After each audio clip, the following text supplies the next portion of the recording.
नमस्कार दोस्तों, स्वागत है आपका अपना चैनल उत्तम ग्लोबल एजुकेशन में। दोस्तों आज हम लोग जीव विज्ञान के टॉप 10 महत्वपूर्ण प्रश्न इस वीडियोज में कवर करेंगे। तो चलिए बिना देर किए हुए करते हैं वीडियोस को स्टार्ट। और अगर चैनल पर नए हो तो चैनल को कर लीजिएगा सब्सक्राइब। चलिए आपका पहला क्वेश्चन ये रहा कि मानव शरीर द्वारा कार्बोहाइड्रेट का उपयोग किस रूप में किया जाता है। मानव शरीर द्वारा कार्बोहाइड्रेट का उपयोग किस रूप में किया जाता है। तो इसका जो राइट आंसर हो जाएगा दोस्तों, अगर आपको इसका करेक्ट आंसर पता है तो कमेंट सेक्शन में कमेंट करके जरूर बताएं। तो इसका जो राइट आंसर हो जाएगा दोस्तों वो हो जाएगा ऑप्शन ए, ग्लूकोज के रूप में उपयोग करता है।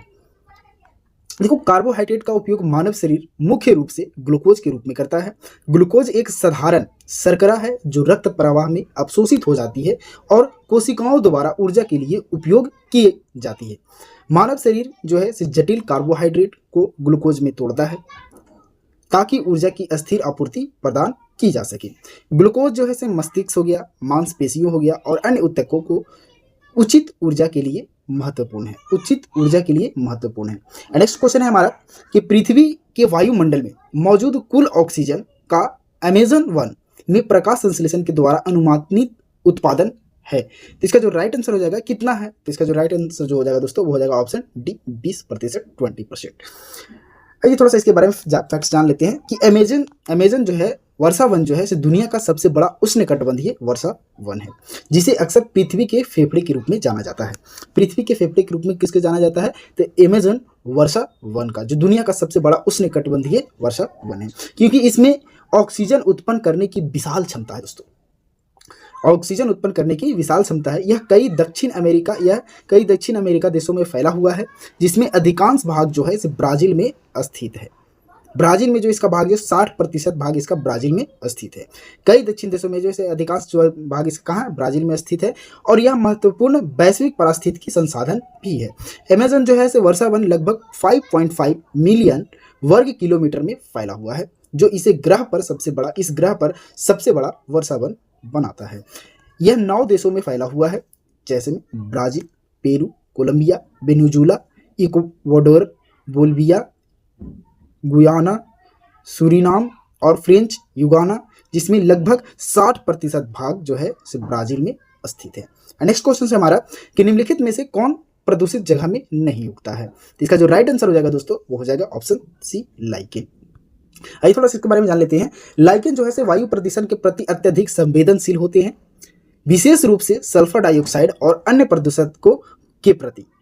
नेक्स्ट है, वे सीधे वायुमंडल से पानी और पोषक तत्वों को अवशोषित करते हैं, जो उन्हें प्रदूषित वातावरण में बहुत कमजोर बनाता है। नेक्स्ट है कि नतीजतन उन्हें अक्सर वायु गुणवत्ता के जैव संकेतक के रूप में उपयोग किया जाता है और वे प्रदूषित क्षेत्रों में अच्छी तरह से नहीं बढ़ते हैं।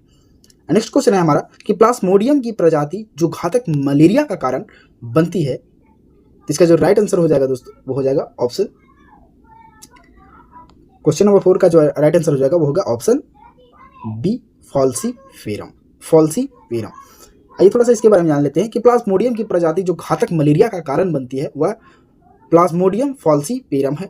प्लाज्मोडियम फॉल्सीफेरम मलेरिया के संबंध सबसे गंभीर रूप के लिए जिम्मेदार है, जिसे घातक मलेरिया या फॉल्सीफेरम मलेरिया के रूप में जाना जाता है। इस प्रकार के मलेरिया से गंभीर जटिलताएं हो सकती है, जिसमें सेरेब्रल मलेरिया भी शामिल है और मलेरिया पैदा करने वाली प्रजातियों में इसकी मृत्यु दर सबसे अधिक है।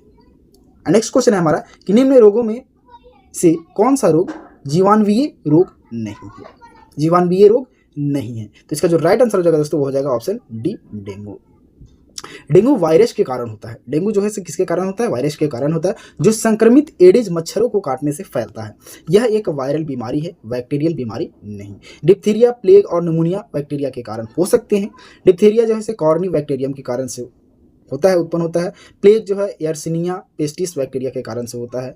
और निमोनिया जो है विभिन्न बैक्टीरिया के कारण हो सकते हैं, जिसमें से स्ट्रेप्टोकस और निमोनिया शामिल है। स्ट्रेप्टोकस निमोनिया शामिल है। एंड नेक्स्ट क्वेश्चन है हमारा क्वेश्चन नंबर 6, राइबोसोम निम्नलिखित में से किसके लिए कार्यस्थल है। राइबोसोम जो है निम्नलिखित में से किसके लिए कार्यस्थल है। तो इसका जो राइट आंसर हो जाएगा दोस्तों वो हो जाएगा ऑप्शन ए, प्रोटीन संश्लेषण। आइए थोड़ा सा इसके बारे में जान लेते हैं कि राइबोसोम जो है कोशिका द्रव्य में उपस्थित झिल्लीदार दानेदार संरचनाएं हैं। वे पहली बार एक इलेक्ट्रॉन माइक्रोस्कोप के तहत वर्ष 1953 में जॉर्ज पलाडे द्वारा संघनन कणों में के रूप में देखे गए थे।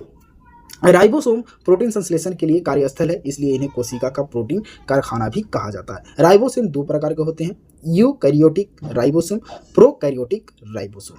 नेक्स्ट क्वेश्चन है हमारा, निम्नलिखित कथनों में से कौन सा सही है? नंबर 1, पादप सूर्य के प्रकाश से प्राप्त ऊर्जा को कार्बोहाइड्रेट के रूप में संग्रहित भोजन में परिवर्तित करते हैं, या तो पादपों में पर्ण हरित होता है, या तो पादप कोशिकाओं में कोशिका भित्ति नहीं होती है। तो इसका जो राइट आंसर हो जाएगा दोस्तों वो हो जाएगा ऑप्शन बी, केवल 1 और 2 इसका सही है। 1 और 2 इसका सही है। आइए थोड़ा इसके बारे में जानते हैं। पत्तियों में एक हरा वर्णक होता है जिसे क्लोरोफिल कहा जाता है। पत्तियों में एक हरा वर्णक होता है जिसे क्या कहा जाता है? क्लोरोफिल कहा जाता है। यह पत्तियों को सूर्य के प्रकाश की ऊर्जा को पकड़ने में मदद करता है। यह पत्तियों को सूर्य के प्रकाश की ऊर्जा को पकड़ने में मदद करता है। इस ऊर्जा का उपयोग कार्बन डाइऑक्साइड और पानी से भोजन को संश्लेषित यानी कि तैयार करने के लिए किया जाता है। चूंकि भोजन का संश्लेषण सूर्य के प्रकाश की उपस्थिति में होता है, इसलिए इसे प्रकाश संश्लेषण भी कहा जाता है। सूर्य के प्रकाश की उपस्थिति में कार्बन डाइऑक्साइड प्लस पानी, कार्बोहाइड्रेट प्लस ऑक्सीजन, कुछ पौधे हैं जैसे हरे शैवाल और साइनोबैक्टीरिया प्रकाश संश्लेषण कर सकते हैं। नेक्स्ट हमारा क्वेश्चन है कि आहार नली में अंगों द्वारा स्रावित कौन सा रस वसन के पाचन में महत्वपूर्ण भूमिका निभाते हैं? तो क्वेश्चन नंबर 8 का जो राइट आंसर हो जाएगा दोस्तों वो हो जाएगा ऑप्शन सी, पीत रस या अग्नाशीय रस। देखो, अंगों द्वारा स्रावित पीत रस या अग्नाशीय रस वसा के पाचन में महत्वपूर्ण भूमिका निभाता है। पीत रस यकृत द्वारा स्रावित होता है। पीत रस भोजन के क्षारीय बनाने और वसा के अणुओं को तोड़ने में सहायता करता है। अग्नाशीय रस जो है अग्नाशय द्वारा स्रावित होता है। इसमें एमाइलेज, ट्रिप्सिन, अग्नाशी lipase, nucleus, amylase and lipase जैसे एंजाइम भी होते हैं। अग्नाशय रस का स्रावन हार्मोन स्रावी और कोलेस्टिस्टोकोनिन द्वारा नियंत्रित किया जाता है। लाइपेज वसा का पाचक एंजाइम है। टाइलिन लार का पाचक एंजाइम है। टाइलिन जो है लार का पाचक एंजाइम है। हाइड्रोक्लोरिक अम्ल में भोजन को पचाने में सहायता करने के लिए मानव आमाशय में स्वाभाविक रूप से उत्पन्न होता है।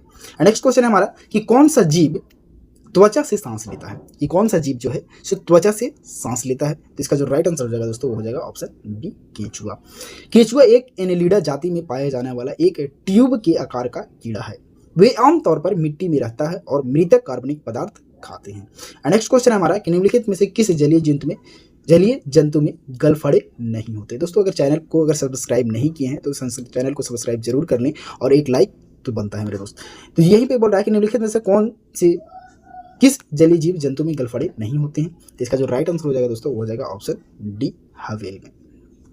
देखो, गलफड़ा एक श्वसन अंग है जो अधिकांश जलीय जीवों में पाया जाता है। गलफड़े जल से घुलित ऑक्सीजन को निकाल सकते हैं और कार्बन डाइऑक्साइड उत्सर्जित कर सकते हैं। ऑक्टोपस, स्क्विड, क्लाउनफिश, टैडपोल, झींगा आदि में गलफड़े पाए जा सकते हैं। हवेल में श्वसन अंग फेफड़ा होते हैं। यहाँ पर दर्शाया गया कुछ विभिन्न वस्तुओं का श्वसन अंग, जैसे में एक पशु एक साइड में श्वसन अंग दिया गया है। केचुआ का जो श्वसन अंग हो गया वो त्वचा हो गया। व्हेल का श्वसन अंग हो गया फेफड़ा हो गया। मकड़ी और बिच्छू का श्वसन अंग फुसफुस हो गया। और कॉकरोच का श्वसन हो गया श्वास नली हो गया। टैडपोल मछली झींगा का गलफड़े हो गया। मेढक का त्वचा, फेफड़े और मुख हुआ। उभयचर और स्तनधारी और पक्षियों का फेफड़ा हो गया। दोस्तों, हम लोगों ने बायोलॉजी का टॉप 10 इंपॉर्टेंट क्वेश्चंस कवर कर लिए हैं, जो कि सारा फैक्ट्स के साथ में आपको बताया गया है। उम्मीद करते हैं कि वीडियो अच्छा लगा होगा। तो दोस्तों, चैनल को लाइक, शेयर, सब्सक्राइब करना ना भूलें। तब तक के लिए जय हिंद, जय भारत। नेक्स्ट आपको किस टॉपिक पर वीडियो चाहिए वो आप कमेंट सेक्शन में कमेंट करके हमें जरूर बताएं। धन्यवाद।